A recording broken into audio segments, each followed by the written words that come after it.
Well, good morning, y'all. Thank y'all so much for having us. My name is Dawn Simmons, and this is my daughter, Katie, and we have come to share our family story with all of you today. And I just have such a very special place in my heart for kids y'all age. And my prayer for each and every one of you today is that y'all leave here not just hearing another sad story, but that truly your hearts and your minds will be transformed in the way that you think about things, because life is very, very precious. So this is my crew right here. I am mama to these 9. Yes, I have 9 children. It's hard to believe that this was 10 years ago at my oldest son Ren's wedding. I believe it was the last time our whole family was at the same place at the same time, because a lot of my children live out of state, and once they move out of state, it's really difficult to get everybody together at the same place at the same time. So this is one of my most treasured pictures of our family. So our story today is going to revolve around the youngest 3 children, Lindy, Christopher, and Cameron.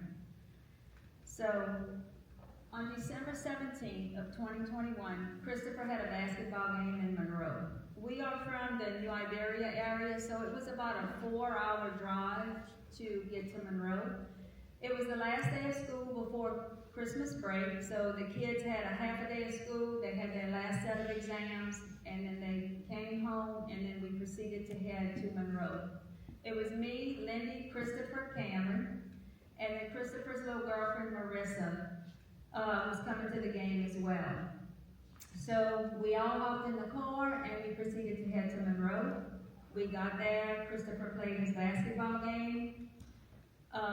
We won that game. Actually, our little basketball team that year was undefeated, which was quite amazing because normally our sports program was not too hot. However, that year our basketball team was doing great and we were undefeated. So after the game, the kids were hungry. We went, grabbed a bite to eat at Subway, and then proceeded to head home to begin to celebrate the Christmas break and all the fun things that happen around that time of year. So we were about halfway home, traveling back on I-49 South, when a drunk driver entered onto the interstate the wrong way. He was doing 85 to 90 miles per hour. He was 3 times over the legal limit, and he was driving in his underwear when he proceeded to hit us, and Lindy, Christopher, and Cameron. All 3 were killed that night because of this one man's decision. And I can tell you that there is not an area in our life that has not been affected by this since that December 17th night. So I want to just tell you a little bit about each of them. This is my beautiful Lindy. Lindy was 20 years old at the time of the crash. She was a sophomore at Nicholls State University. You know, as I've had time to look back, it's been hard to believe. It's been over 4 years now. I just think about, who was she? What was her identity in this world? And I would say that Lindy was a memory maker. Lindy videoed, photographed, and documented everyday life. She was an amazing photographer who left us with the most beautiful gift, thousands and thousands of pictures and videos. She would go to Walmart with Cameron, find a little aisle where nobody was. They would do a little dance and she would film it, which I thought was silly at the time, but I can tell you I'm just so blessed. They are just such a treasure to me. She would film things like Christopher at the dentist, Cameron at the eye doctor, pumping gas at a gas station, just all the little things. It wasn't just big events like weddings and graduations and birthdays and things like that. So take those pictures, take those videos, because you just never know, because they are just priceless to me, as after what had happened. But Lindy had just landed her dream job at Nicholls State University. She was hired as the campus photographer. She was hired for that position in November of 21. 21. She was supposed to start that position in January of 22, but however, that day never came for her. Lindy was so bougie, but so broke. Lindy had all the things, the hair done, the nails done. I don't know where she'd get the money from, but she just always seemed to pull it off. But maybe I do know where she got the money from. We have videos of her holding my credit card in her hand, walking into Target saying, "Got Dawn's credit card." So she always figured out a way to get whatever she needed. Lindy had just such a unique sense of humor. She was so funny. A day with her was a day of laughter. A day with her, you were going to be a victim to her camera, whether you agreed to it or not. Lindy loved Kendra Scott jewelry from a little bitty girl. We have had the privilege of Kendra Scott coming on board with us, and they have supported us with many give back opportunities. And Lindy was known for a red Elisa necklace that she always wore. So when Katie had to design their headstones, she designed Lindy with a place where Lindy loved jewelry. She always had rings and that Kendra Scott necklace on. So there's a place on her headstone where a Kendra Scott necklace would be engraved in the stone. So every year for her birthday, Kendra Scott sends us a little red Elisa stone. And for her birthday, her daddy goes and puts her a new stone, a new Kendra Scott necklace every year. So even though my girl's not physically here, we make sure that she still gets her little Kendra Scott necklace. And they have named 2 necklaces after her. The Lindy necklace and then the Lindy Ray suite, which she would just be so excited. I could just imagine how excited she would be to know that, because she was a Kendra Scott fan from a little bitty girl. Lindy played softball. She also played volleyball. At the time of the crash, she was in college for marketing. She had already changed her major twice, so not sure where she would have ended up, but I can tell you she was so creative. Whatever she would have done, she would have definitely left a mark on this world, because she was just so talented and so creative, so creative. She was homecoming queen for her senior year, and we had actually traveled to Monroe that year to get, she wanted this specific dress that she just had to have, and we had traveled oddly enough to Monroe that year to go and get that dress, and I'm just so thankful that we were able to do that. Lindy was also just such a talented artist. Here is some of her artwork that she used to sit at the kitchen table. I can just still see her now, coming in from home. She would sit at our bar in the kitchen and just sketch just random things. Her artwork has been one of the things that has helped fund our nonprofit. I have had the privilege, people buy her art on our website, and I've had the privilege to ship that not only here in the United States, but literally across the world. And I can't tell you what it does to my mama's heart to know that a piece of her is literally in people's homes and offices around the world.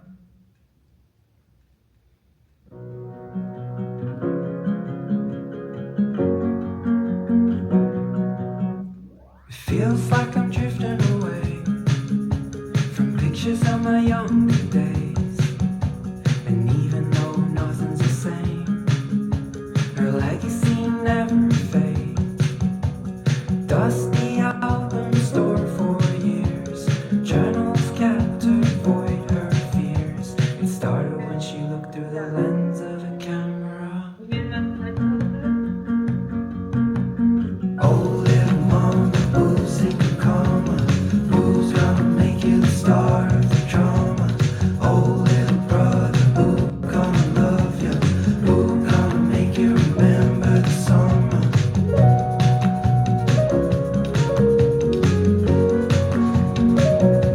We're living in a digital age. The kids are playing video games. The photographs never get framed, but nothing is quite the same. Dusty albums stored for years, journals kept to avoid her The legacy never fades. This is how we always remember. That looks so ugly. This is how we never forget. It started when she looked through the lens of a camera. Acadiana Christian School Homecoming Queen for 2019 is Lindy Simmons. Who gonna make you remember the summer? Oh, little mama, who's secret karma? Who's gonna make you the star of the drama? Oh, little brother, who gonna love you? Who gonna make you remember the summer?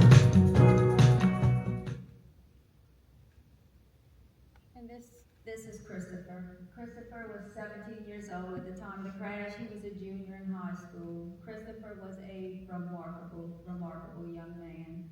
I would say his identity to the world is that he was set apart, that he inspired excellence in every single person that he was around. Christopher had his future meticulously planned. He wanted to be a software engineer. When he graduated high school, he had already began to follow in his big brother Ren's footsteps, who was also a software engineer, and just began to take coding classes and just really put it in the work that it would take to just achieve the highest level of success, to become a software engineer. He was well on his way to being valedictorian of his class. He was striving to make a 32 on his ACT. At the time of the crash, his highest score was a 26. We actually had talked about the ACT test on the way to the basketball game that night. He said, "Mom, I have about 7 or 8 more times to take it." He said, "Over the Christmas break, if you could get me some study guides in science and math," he said, "I think I can get to that 32. That goal was well within his reach. I have no doubt that he would have achieved that. He was, like I said, he was very, very driven, and just his work ethic was like nothing I had ever seen. He was also an amazing athlete. He won first team All-State for basketball that year. He also won the Golden Glove Award for baseball, and he was going to pursue football his senior year. Christopher and I shared a love for sports. It was something that he and I loved to do together. I was always the one in the yard practicing baseball with him. He was a pitcher, so I was his catcher. There were many, many hours of playing basketball in the driveway, and I'm so thankful for the time that I got to spend with him doing something that we both loved. He was, just such a well-rounded young man. He loved to ride jet skis. He loved to play video games. He was just such a loyal friend.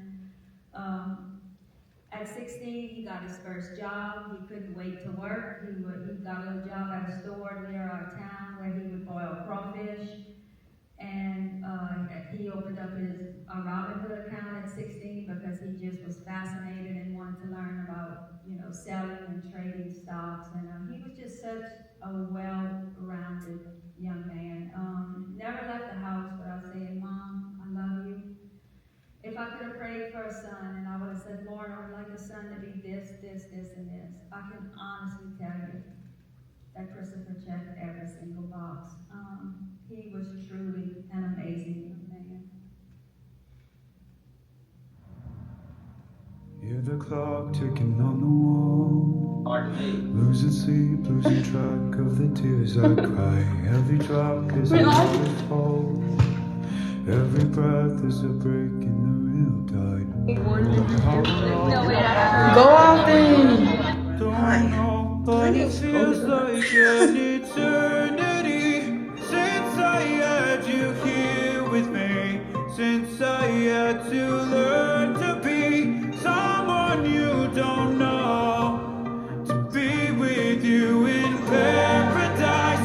What I wouldn't sacrifice. Why'd you have to chase the light somewhere I can't go? As I walk this world alone. As I walk this world alone.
just was married on March 7th. She just got married. And, you know, grief is just something that just never leaves you. As happy as we were that she was able to get on with her life, you know, as much of a joy as that was, you know, sorrow always sits in right on top of it.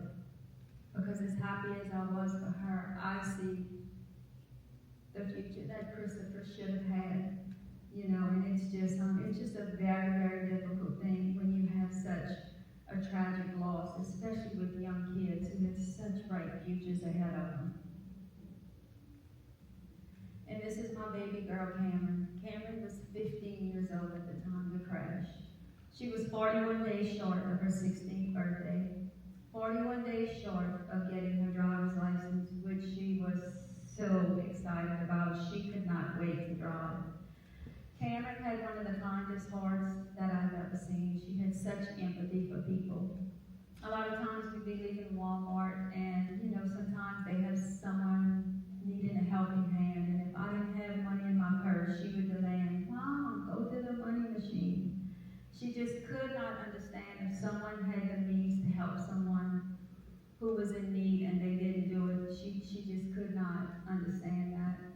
She had just such a kind heart. I would say her identity was that she brought laughter to the soul. Her laugh was so unique and it was so contagious. It's one of the things that, you know, I will just always remember about her. It just defined who she was. She just literally brought joy in every room that she walked into. Like I said, Cameron was 15, she had her permit. So one of the things she loved to do is drive. So when I would get home from work, first thing she'd say, "Mama, let's go drive." So we'd hop in the car, put our seatbelts on, she'd put her little playlist on, and her favorite band at that time was 21 Pilots. I know every single word to that album that we would listen to every single day. You know, that's one of the things that is just the many things that was just so difficult for me when I finally was able to get back in a vehicle and drive, is looking and longing to see her on the side of me and would give anything to hear that little voice singing again. Cameron loved softball. She also was a cheerleader, and Cameron loved gummy bears. She loved Hello Kitty. Her last text to me was, "Mama, can you pick me up some gummy bears?" And I did.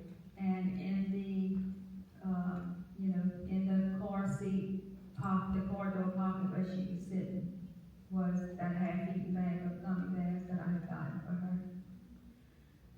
Cameron wanted to follow in her big sister Katie's footsteps because we went drive to her house on one of our practice drives, and Katie works from home.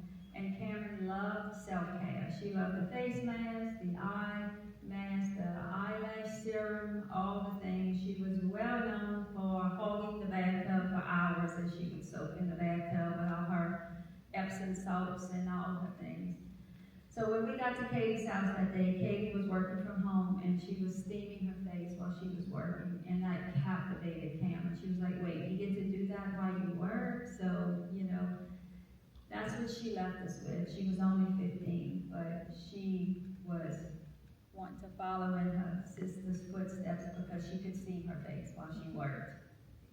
So, Cameron was just a loyal and just a true friend to those who had the honor of calling her friend. This is her singing. What am I now? What am I now? What if I'm someone I don't want around? I'm falling again, I'm falling again, I'm falling. Yeah. What if I'm out? What if I'm down? What if I'm someone you won't talk about? I'm falling Scene. again, I'm She's still going. falling again, I'm falling. Don't film me, I'm ugly. me right now. What am I now? What am I now? What if I'm someone I don't want to know? Sorry. I'm falling again. I'm falling again. I'm falling. What if I'm out? What if I'm down? What if I'm someone you won't talk about? I'm falling again. Birthday to you. Happy birthday to you. Happy birthday. Today we're in the middle of Hurricane Mary, as you can see. And we're with Hurricane Mary survivor, Tisha West. So I was just at my house having a hot girl summer acting up. 1, 2, 3. Okay. Now go. Okay. Wait, why is it going? Stop. Press the brake. Oh my god. Why did you slam the brake? I know. Go that hard. Oh my god. Hard. Okay, stop. Stop. Stop. Okay. Okay, I'm done. Alright, put it in park. Wait, stop first. Stop first, you'll mess up. Don't mess up.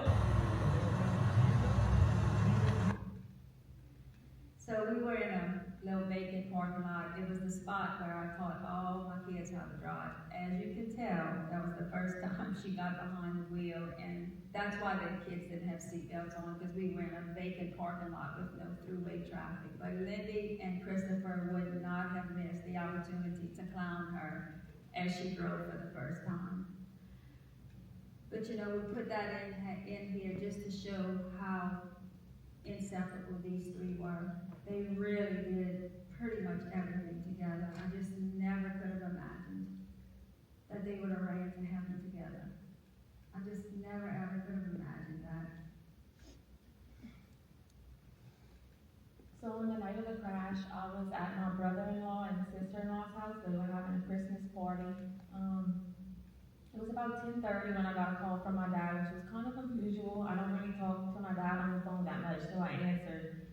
And he said, "Hey, Mom's been in a wreck. It doesn't look good, but they said she's stable." So I'm like, "Okay, where are y'all? I'll head that way." And he said, "Well, I know you have your kids and it's foggy out. Let me go see and then I'll call you." And I said, "No, my kids are taken care of. Where are y'all?" He said, "We're on the way to Lafayette General." So I grabbed my husband and we hopped in the car and we headed to Lafayette General. And as I was pulling into the parking lot, I saw my dad and my brother Shay just frantically running down the garage. And I said, "What's wrong?" You know, put my car in park, rolled down the window, "What's wrong?" And he said, my brother Shay said, "There's an article on Facebook that says 2 fatalities. And I said, "Well, how do y'all even know it's the same wreck? Does it say their name?" So I pulled up the article and it didn't have any information on who was in this crash. So I was in denial, like, y'all don't even know if that's the same crash. So then I made my way to the ER desk and I said, "Do y'all have a Dawn Simmons here?" Lindy, Christopher, Cameron Simmons, Marissa Darby, and only my mom and Marissa were there, which was so confusing to us because if they were all in the same crash, why weren't they at the same hospital? So we started to think maybe they were airlifted somewhere. So we started calling every hospital. My best friend was giving me all the hospitals that she could think of. She was looking on the map and just giving me every number, and I would call and no one had them. In the meantime, a state trooper called my dad and he let him know that the young blonde driver of our vehicle had passed away.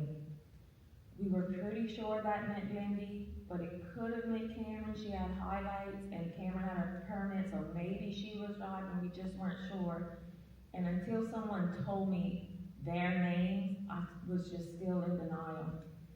And he said, as far as where the kids are at, he said, my best guess is Opelousas General because that's the closest hospital to where the crash happened. He said, but I really don't know. So I had already let my mother-in-law know what happened, and she pulled up and she said, get in the car, we're gonna go to Opelousas. If that's where they think they are, let's go. You know, Cameron was born a month after I got my license, so that's how far apart we are. So I felt, since my mom was in the hospital, my dad was with her, I needed to find these kids. They were probably alone, they were probably scared, and I just needed to find them. So we started to head to Opelousas.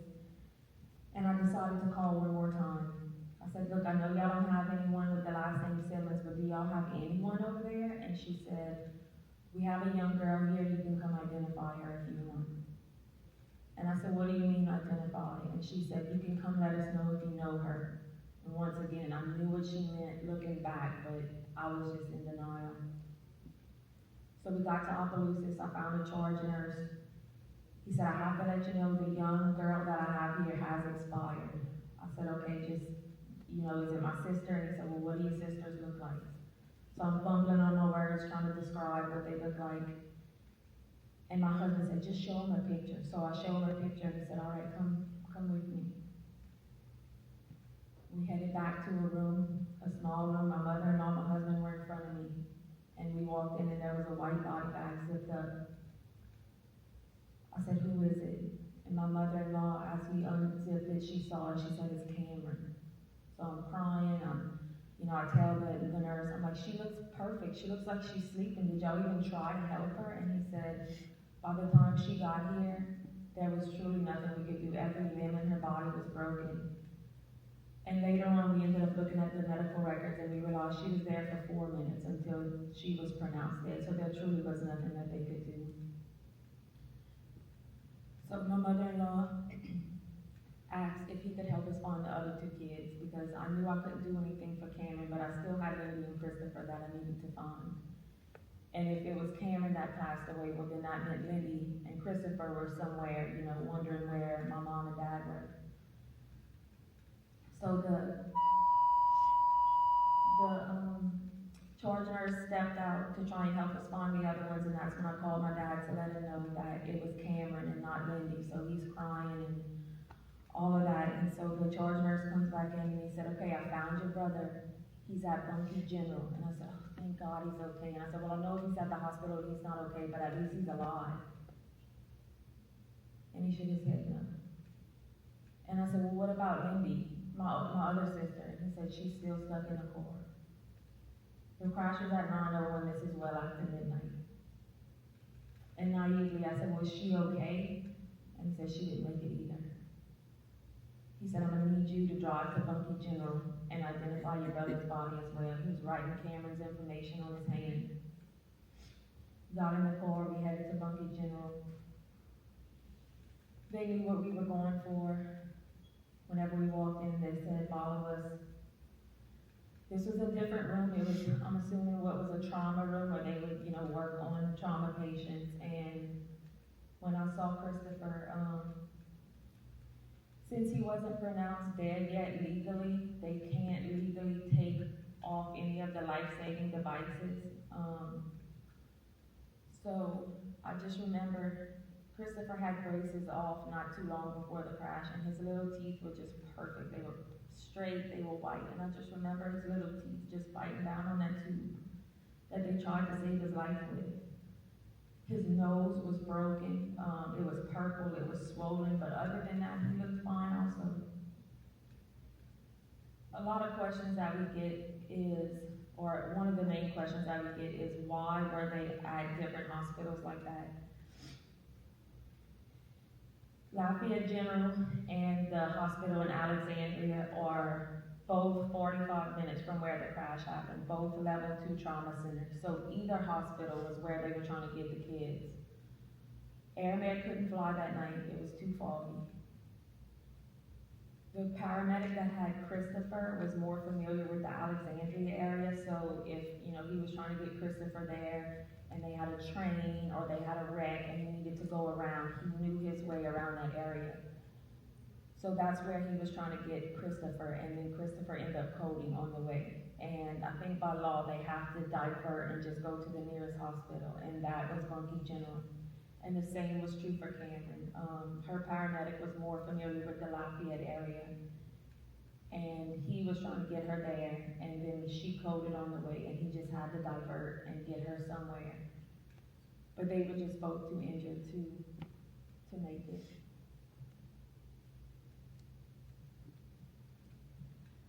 And here's some pictures of the car that night. The one in the top middle is actually on site. You can see the firefighter there. You can see at the bottom middle side of the road. They tried to do everything they could to save him. In the bottom right, there's her little bag of gummy bears that I had gotten her that morning so that she could bring them on the trip. You can still see the Sonic cups.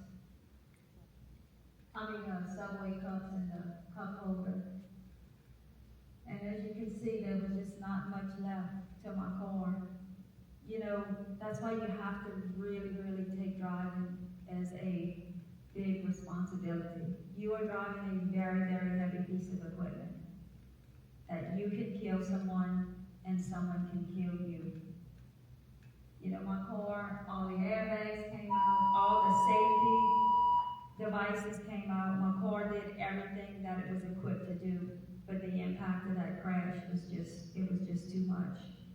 You know, drunk driver was doing 70 to 80 miles an hour. We were doing 75, which is the speed limit on I-49 South. And no brakes were applied. It was a horrible, horrible head-on collision.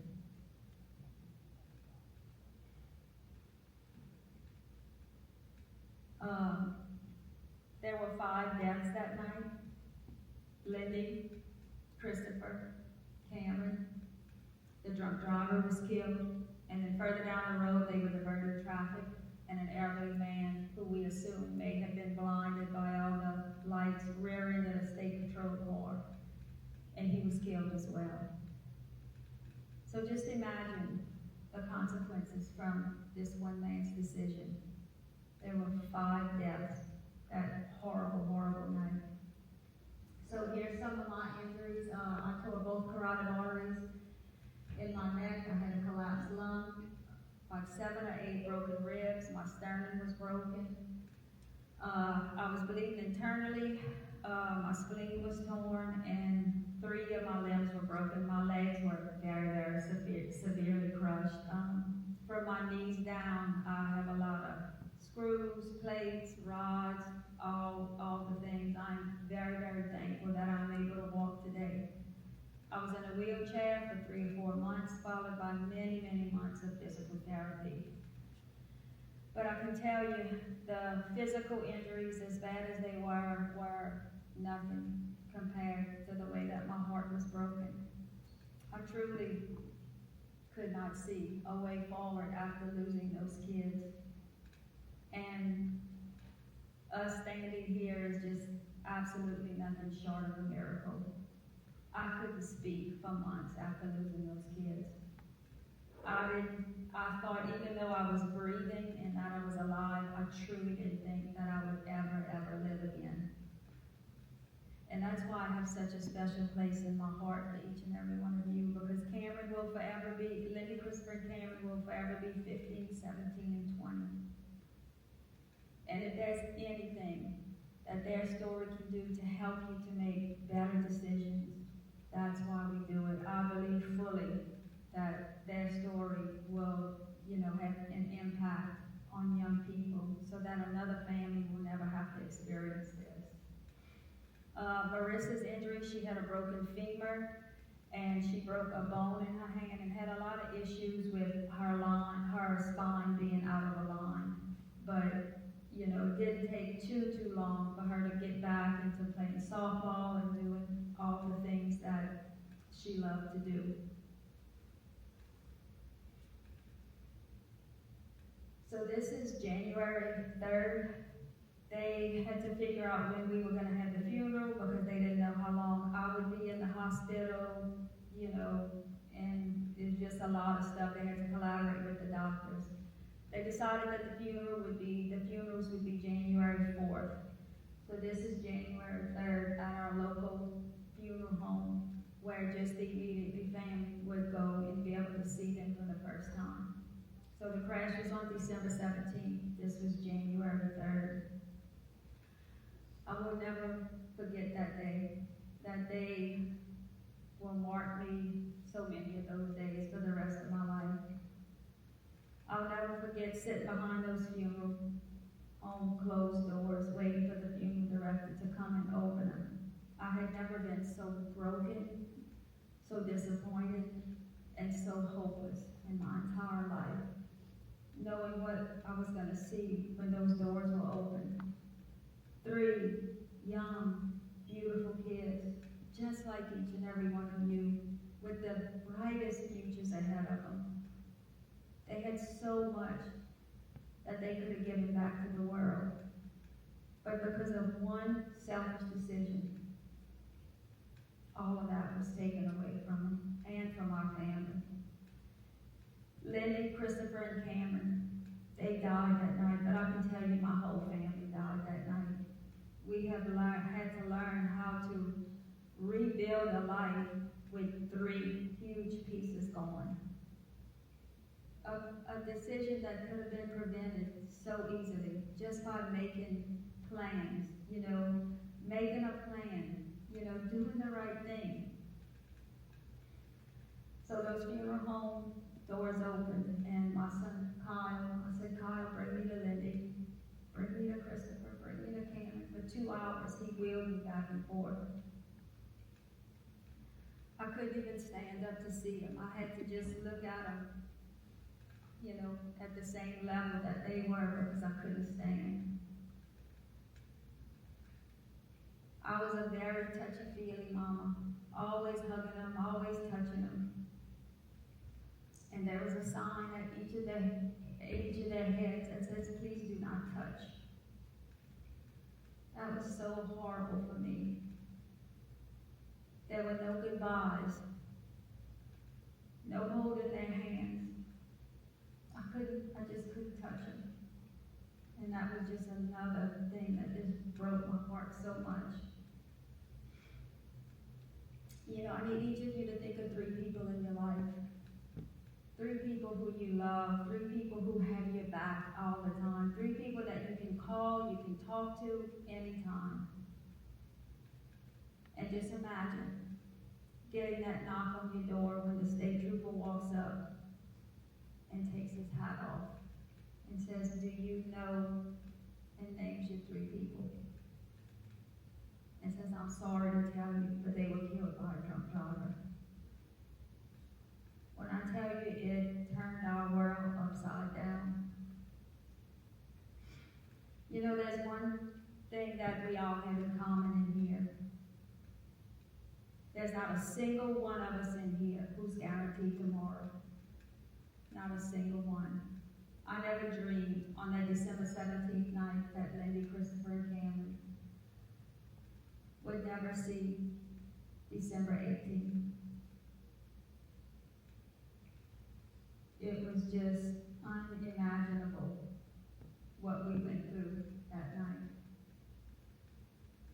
And the thing is, you can say, I'm sorry, I didn't mean to. It was an accident. I just looked at a text, or it was just one beer, it was just that.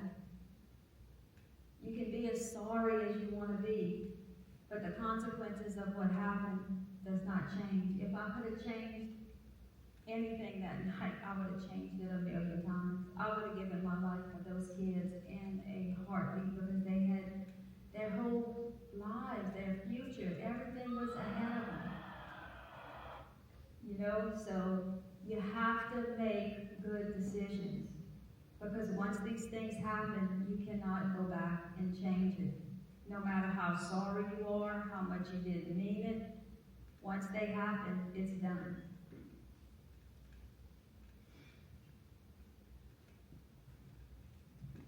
And these are just some of the things from planning a triple funeral. My brother and I got to the funeral home. We were handed a crisis of caskets. The night of the wreck started out, I have some videos of my 3 kids pushing each other in the yard in a wagon and laughing, and us at the Christmas party playing a game where you pop the balloon in between you and your partner, and ended that night with having to pick which funeral home I wanted all 3 of my siblings brought to. And then planning the funeral. Whenever we picked out the casket, we just, had no idea what you're supposed to look for when picking out a casket. So we just picked one and said, this looks fine, they can all have the same one. And he had to call the manufacturer and make sure they had 3 in stock. I had to get 18 pallbearers together. Some of the friends were dropping out, it was going to be too hard for them. coordinating all that. And then something I never thought I'd have to do was pick out clothes for my siblings to wear to their funeral.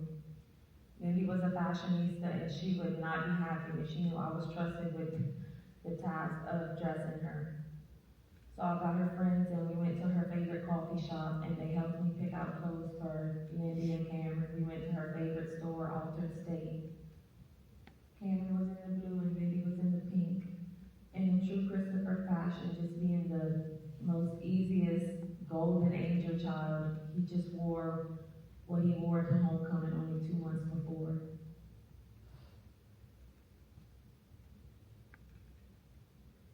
Lindy Grace Simmons, October 24th, 2001, December 17th, 2021.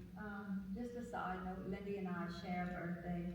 I used to always think that after I'm gone, I hope Lindy can continue to celebrate her birthday, remembering all the years that we celebrated our birthday together, never dreaming that I would be the one left here to have to go through a birthday without her. Christopher Ryan Simmons, October 18, 2004, December 17, 2021. Cameron Claire Simmons, January 27, 2006, December 17, 2021. I want to talk to you about the dash.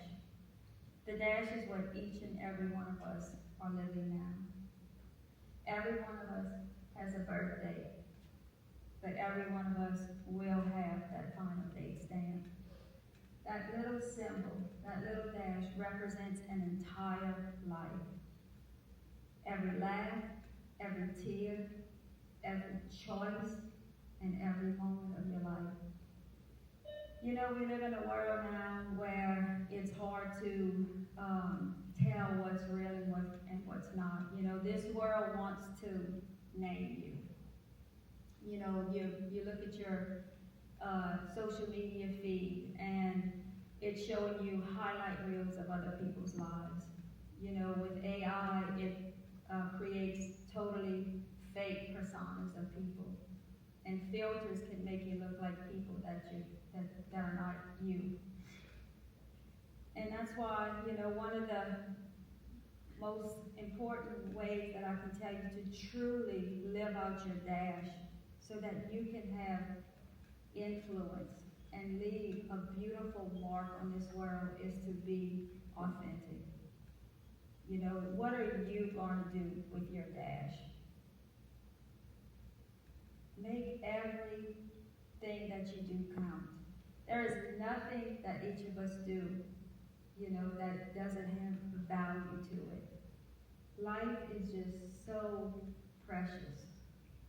We need to be intentional with decisions that we make. You know, just look for opportunities of things that you are passionate about. What are things in the world that make you sad, that make you say, man, that's not right. Something needs to change about that. What are the aha moments in your life that just really spark something in your heart? Those are the things that you truly need to pay attention to, because I believe that ignites who you were created to be. And if you know who you are, you will know what to do. And if you are really, really intentional about things, you will not give things like getting behind the wheel drunk, or doing things that you know are not right. You will not even give attention to that. You know, life is so precious. Lindy, Christopher, and Cameron, their dashes were cut short because of one man's decision. You know, you have every opportunity to make a difference in this world. So pay attention to things that really spark your heart.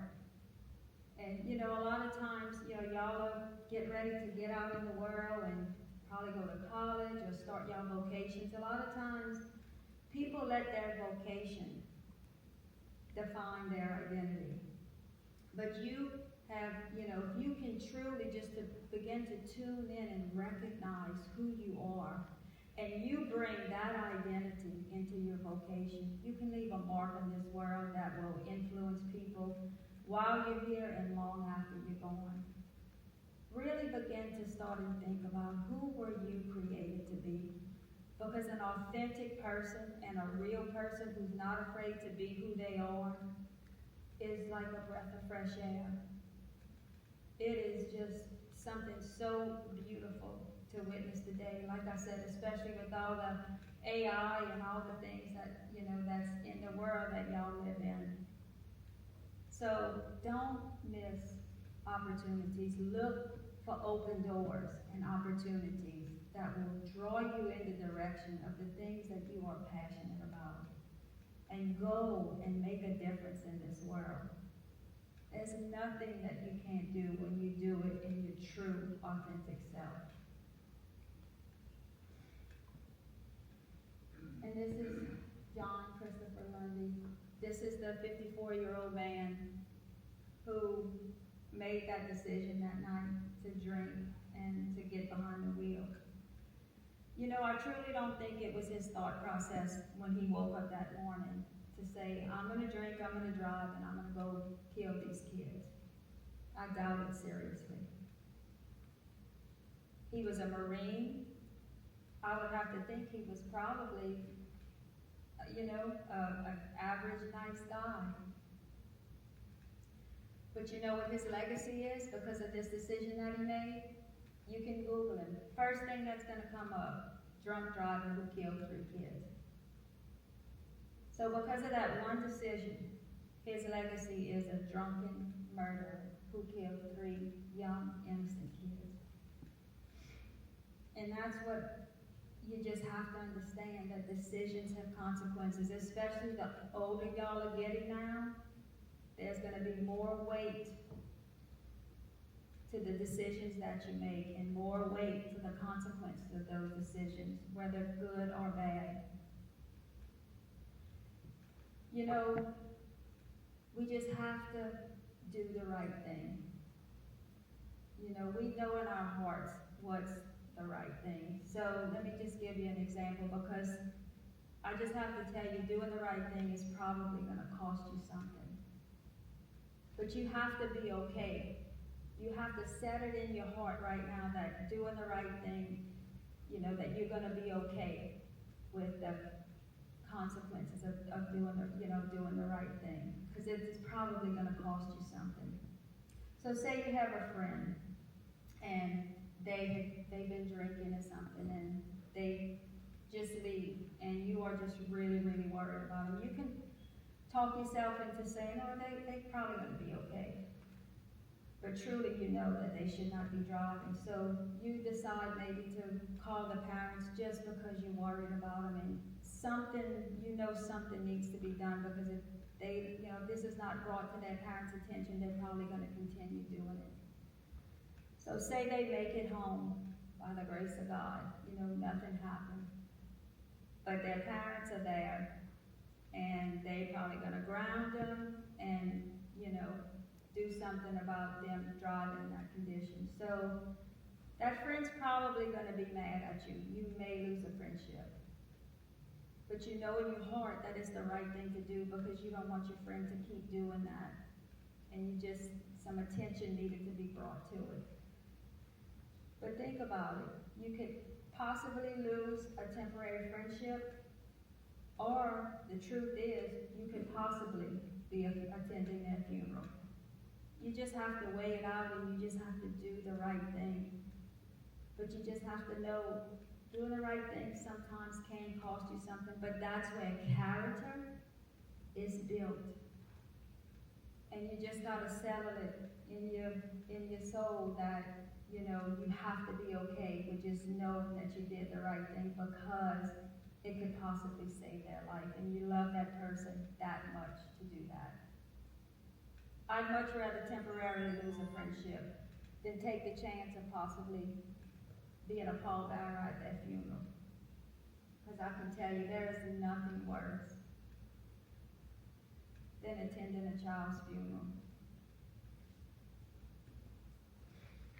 And this is Lindy, Christopher, and Cameron's legacy. I believe that it is Katie and I have been given the assignment to continue to write their love story, to continue to build their legacy. I believe that the mission of our nonprofit, Simmons 3, is to transform the heart in the secret places. Because you see, there are decisions that you're going to make that are going to be truly just within yourself. And I truly believe with everything in me that Lindy, Christopher, and Cameron's story will have an effect on that. And it will help you to make better decisions when you are in situations that, you know, where you're gonna have to decide some things. So, you know, you have the opportunity now to truly make a difference in this world. Do the right thing. You know, there are two sides to this. Either you can be the one to cause something like this. Can you imagine carrying the weight of that? Or like us, we did nothing wrong that night. We were just simply trying to get home from a basketball game. You know, but I know where Lindy, Christopher, and Cameron are. So when God moves upon your heart, don't push it aside, you know, because we truly never know when our last day is here. You know, make that decision. Do the right thing, because we just truly never do know.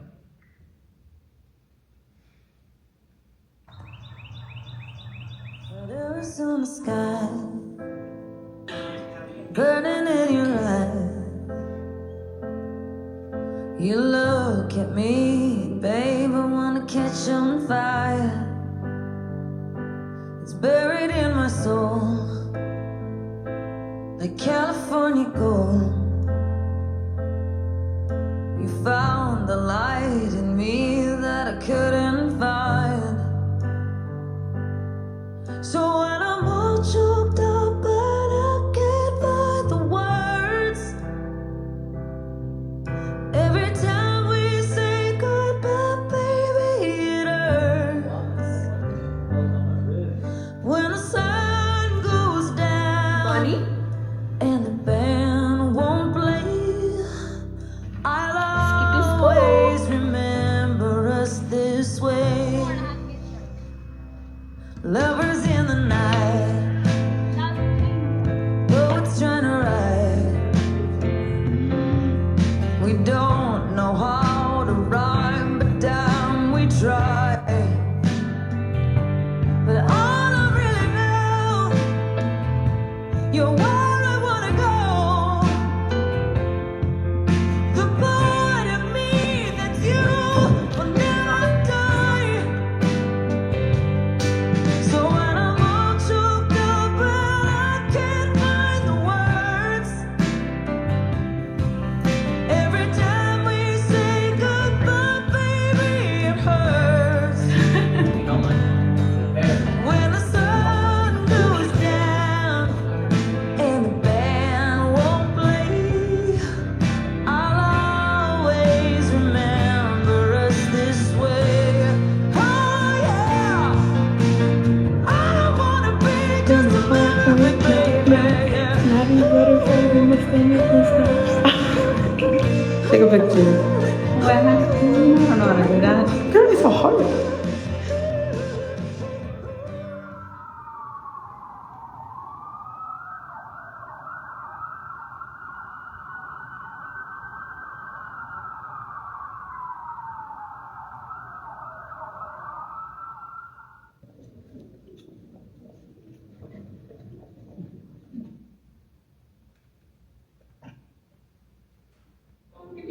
If you have a drink, don't drive. Just the thought of if that man would have made a different choice, that we wouldn't be here, it's almost hard to fathom. So if I can just give any message, please don't drink and drive. It will wreck someone's world.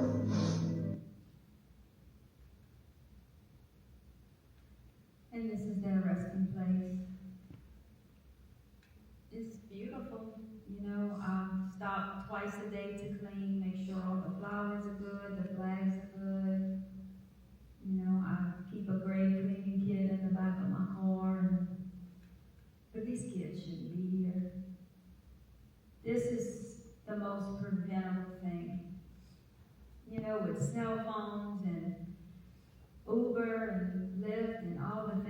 just simply making a plan and making a decision that you will not drink and drive.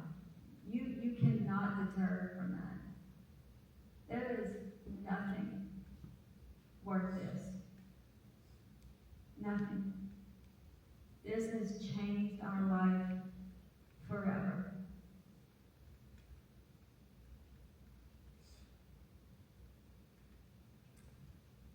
So thank y'all so much for allowing us to share our story with y'all.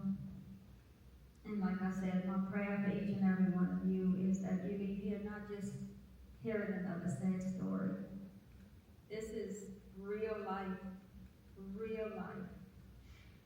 You know, and I just pray that your decision making, you know, would be transformed as you can see what can happen to a family because of a decision, a careless and selfish decision that was made and totally changed our family's life and ended Lindy, Christopher, and Cameron's, who had so much life to live. You know, the silence in my home is so loud now. I miss their laughter. I miss everything about them. Their rooms are still the same. It's been 4 years. Their rooms are still the same. Cameron's hair is still in her hairbrush. Her curling iron and her little glasses are still in the same place. Lindy's makeup. We did pick up her messy clothes off the floor. Christopher's Xbox, his Xbox controller, his cologne, the book he was reading. It's like everything is just frozen in time. It's just so hard for me to change anything. I feel like I'm just packing them up. So please, remember Lindy, Christopher, and Cameron's story when you are faced with making decisions that could truly alter your life and other people's lives. There's nothing worth it. So, thank y'all so much for allowing us to share our story with y'all. Y'all are